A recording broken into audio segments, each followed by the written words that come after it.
Suite à une discussion sur le Discord, je voulais proposer la création de cet homme arbre, donc modéliser le personnage et lui attribuer un matériel. Et on va essentiellement voir comment utiliser le modifieur skin et aussi utiliser le stencil pour tout ce qui est texture. Alors pour créer mon objet, ce que je vais faire, c'est utiliser le modifieur skin, qui est un outil qui est pratique pour ce genre d'objet au lieu de faire des extrusions successives. Donc je vais garder mon cube là, je rentre en mode edit, et je vais faire un M, merge, add center, et je me retrouve avec un vertex tout simple.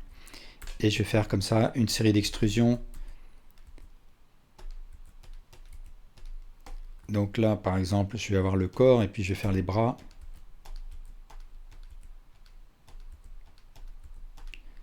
Et je vais faire l'autre bras là. Donc voilà, je me retrouve avec quelque chose comme ça. Je peux faire quelque chose de plus compliqué, bien sûr.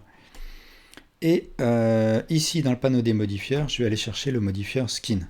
Ce qui va en fait donner de l'épaisseur aux edges de mon objet. Donc je vais faire Alt Z pour pouvoir voir mes edges, pour pouvoir travailler, si je veux, mes vertices là. Donc par exemple, je peux faire des extrusions supplémentaires. Si je veux créer des vertices entre deux vertices, je peux sélectionner un edge et puis faire un clic droit Subdivide. Donc ça va me créer un vertex ici. Je peux aussi, alors CTRL X si je veux le dissoudre, je peux aussi sélectionner un vertex, me mettre du côté où je souhaite créer le nouveau vertex et faire un Alt D, ce qui va dupliquer le vertex existant. Et là, avec G, je peux faire glisser le vertex le long de l'edge existant. Et donc, à partir de ce vertex, je peux faire une autre extrusion si je veux, etc. Donc là, je vais supprimer ces vertices, CTRL X pour celui-là. Et il faut savoir aussi, c'est que avec le modifieur skin, je peux bien sûr varier l'épaisseur des segments. Donc il suffit que je sélectionne un vertex et je fais CTRL A et ça me gonfle l'épaisseur de mes segments. Et je peux aussi sélectionner toutes les extrémités ici et faire un CTRL A mais réduire cette fois-ci. Et tout ça, je peux aussi le régler ici dans le panneau N sous Item, min radius X, min radius Y. Donc il faut que je sélectionne les deux et puis je rentre une valeur, par exemple je vais mettre 2 et ça va me gonfler les extrémités. Donc c'est pas du tout ce que je veux bien sûr. Donc je vais refaire un CTRL A ou bien rentrer la valeur que je veux dans ce champ. Voilà, donc je me retrouve avec quelque chose comme ça. Peut-être qu'il faut que je fasse des petits déplacements.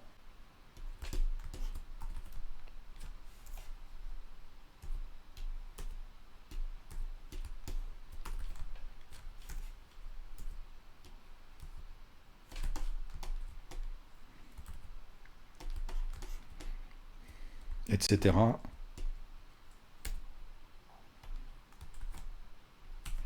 Alors, une fois que je suis content, alors peut-être qu'il faut que je gonfle ça un petit peu là. Et une fois que je suis content, tout simplement, j'applique le modifieur. Donc soit je clique sur la petite flèche qui descend et je clique sur Apply, soit je fais un CTRL A. Et le fait d'appliquer le modifieur, je peux voir que ça m'a créé cette topologie. Donc là, je me retrouve avec des edges qui sont assez inutiles, puisque en fait, c'est des edges qui viennent sur des tronçons qui sont complètement droits. Donc je vais sélectionner les edges là où je souhaite les supprimer, et je fais un CTRL X pour les dissoudre.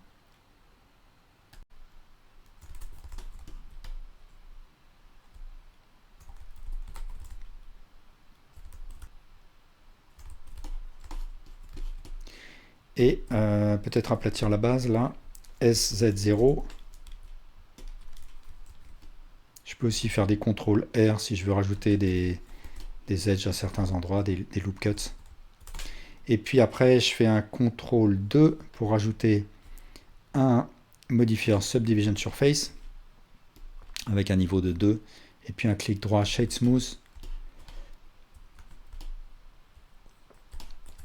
Et voilà, j'ai mon arbre ou mon personnage.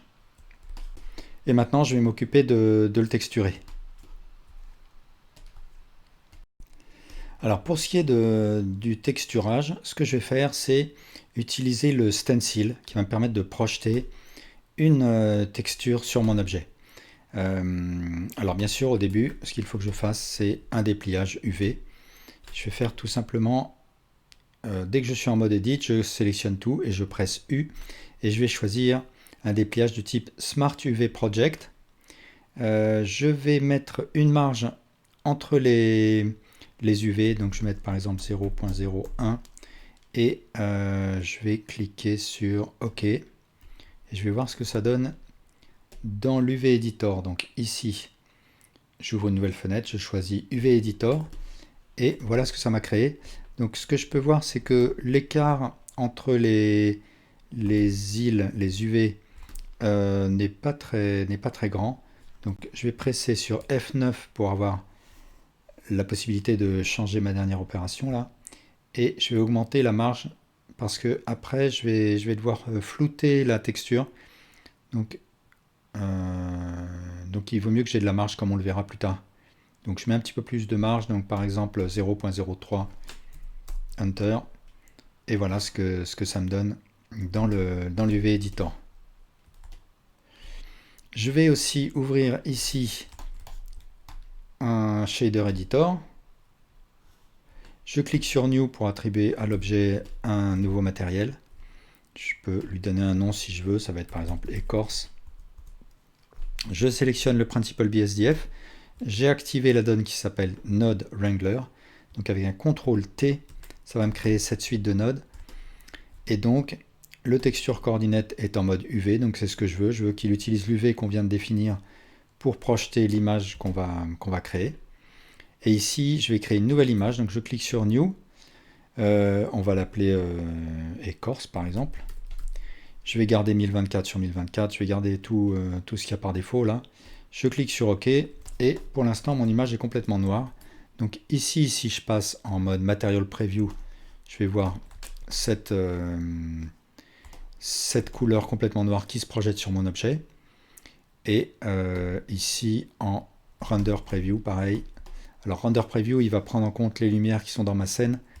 Donc je vais faire un Shift barre espace pour faire venir mon outil de déplacement. Et puis je vais créer une lampe ou plusieurs lampes. Donc Shift A, Light, et puis ça peut être par exemple un point ou un sun. Alors à partir de là, ce qu'il faut, c'est que je trouve une texture d'écorce. Donc moi je suis allé la chercher sur polyhaven.com, donc Polyhaven, ou bien sinon dans un moteur de recherche, tout simplement choisir une écorce. Et ensuite je fais CTRL Tab et je rentre en mode Texture Paint. Et là je rappelle donc que pour agrandir la brosse, je presse sur F. Pour augmenter sa force, je presse Shift F. Et je vais garder la brosse par défaut, là la brosse Draw.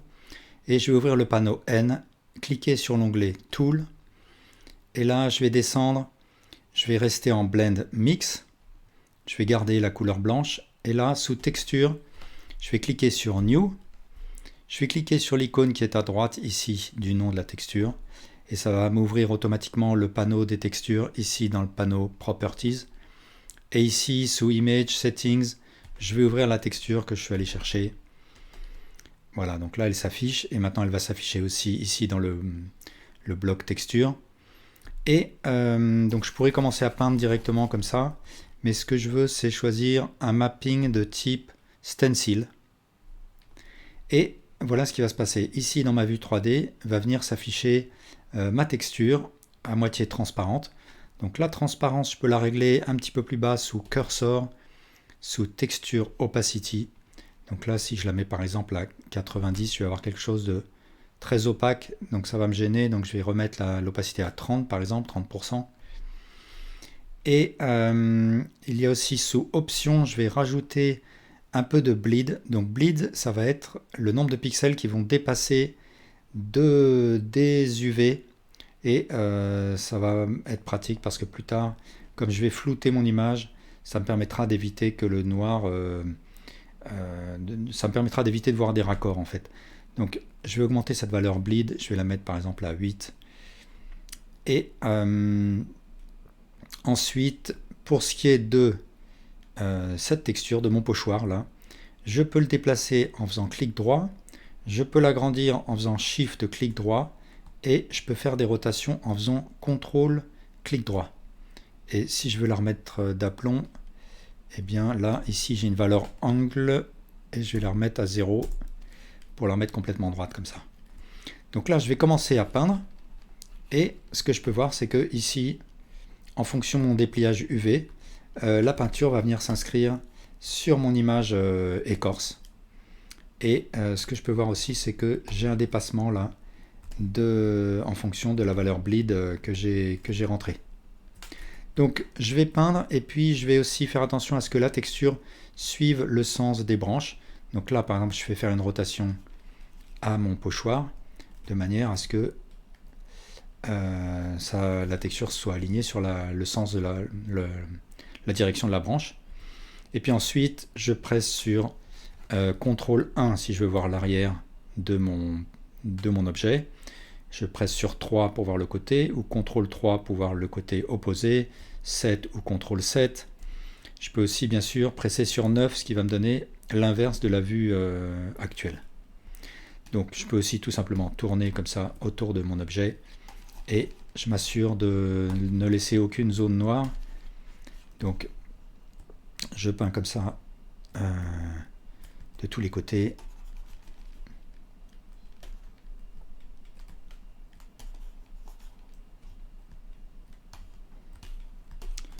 Voilà, donc je me retrouve avec quelque chose comme ça. Là, je vais retourner avec un CTRL Tab en mode objet. Et là, j'étais en mode Material Preview. Je vais me mettre en mode Render Preview pour voir ce que ça donne avec des lampes que je dispose dans ma scène.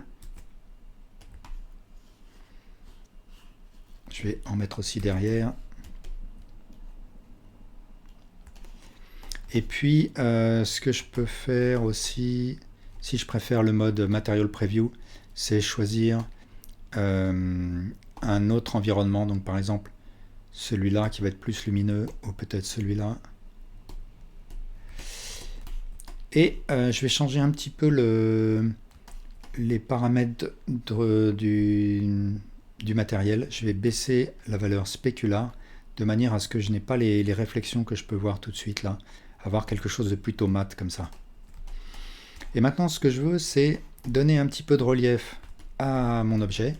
Donc ce que je pourrais faire par exemple, c'est créer avec un Shift A un vector bump, brancher directement ma texture dans le bump, dans l'entrée height, et brancher ce bump dans l'entrée normale du Principled BSDF. Et là, alors je vais couper l'entrée base color pour voir en noir et blanc ce que ça donne, enfin en blanc ce que ça donne plutôt. Et là, je peux voir l'effet de mon image si je l'utilise directement dans le bump. Alors, c'est pas très joli parce que en fait, j'ai des tout petits détails, et là, ça donne pas un résultat terrible, même si je baisse la force du bump. Donc, ce que je vais faire plutôt, c'est traiter l'image que j'ai obtenue, la passer en noir et blanc et la flouter de manière à avoir des reliefs qui soient moins petits, qui sera plus adapté à une texture de bois. Donc je vais déjà commencer ici par sauver mon image. Donc je vais faire Image Pack pour la sauver à l'intérieur du fichier Blend. Je pourrais aussi faire un Save As si je voulais la sauver dans un dossier, mais là je vais plutôt la sauver à l'intérieur du fichier Blend avec un pack. Et ensuite je vais faire un Save Copy de manière à créer une nouvelle image et pouvoir la traiter ensuite dans un logiciel de traitement d'image, comme par exemple Krita ou Photoshop. Donc je vais l'appeler écorce underscore noir et blanc. Je fais un sauver. Et maintenant, je vais aller dans le logiciel de traitement d'image. Alors là, plutôt qu'utiliser Krita ou Photoshop, je vais tout simplement utiliser un site photopea.com, donc photopea.com, qui est une espèce d'émulation de Photoshop en ligne. Et donc, il suffit que je fasse File, Open. Je vais chercher l'image en question. Et ensuite, je vais dans Image, Adjustment. Je choisis Hue Saturation ou CTRL U. Je descends la saturation à -100. Je clique sur OK. mon image est grise. Et ensuite, je fais Filter, Blur, Gaussian Blur. Et là, je choisis le rayon, donc je vais peut-être mettre quelque chose comme 3, quelque chose autour de 3. Je clique sur OK. Et ensuite, je fais File, Export As. Je choisis PNG par exemple. Je clique sur Save. Et je télécharge l'image obtenue sur mon disque dur. Alors, une fois que mon image noir et blanc est prête, je peux repasser dans Blender. Et là, je vais dupliquer cette image texture avec un Shift D. Je vais fermer l'image qui est actuellement chargée. Je clique sur Open et je vais aller chercher l'image noir et blanc. Donc là, je peux la visualiser ici dans l'UV Editor. Et si je veux, je peux brancher le mapping dans ce nouvelle image texture, même s'il n'y en a pas besoin, parce que par défaut, en fait, un image texture se servira de toute façon du dépliage UV qui a été effectué sur l'objet. Et cette image texture, comme me le rappelle justement Scooby-Doo, il faut que je le passe de Color Space sRGB à Non-Color, parce que pour tout ce qui est Normal Map ou bien Height Map, c'est-à-dire les images en noir et blanc, on appelle ça Height Map ou Bump Map ou Displacement Map. Pour toutes ces images, pour éviter les artefacts, il vaut mieux passer en Non-Color. Et donc cette image, je la branche dans l'entrée Height du Bump Node et je regarde le résultat. Et là, comme je peux le voir, étant donné que cette fois j'ai fait un floutage de mon image, j'ai plus de micro détails comme tout à l'heure, j'ai des détails bien plus larges et c'est ce que je veux pour mon objet. Donc je rappelle que tout ce qui est Height Map ou Bump Map, Displacement Map, tout ce qui va être en noir, en valeur sombre, va être interprété comme un creux, tout ce qui va être clair va être interprété comme une bosse. Et puis en fait, pour terminer, je branche mon image en couleur dans l'entrée Base Color du Principal BSDF pour récupérer la couleur. Et je peux jouer avec la valeur Strength du Bump pour voir ce que ça donne. Et enfin, je peux créer des lumières, les déplacer, les poser là où je veux, créer un fond et de manière tout ça à créer l'environnement qui va éclairer mon objet comme je le souhaite.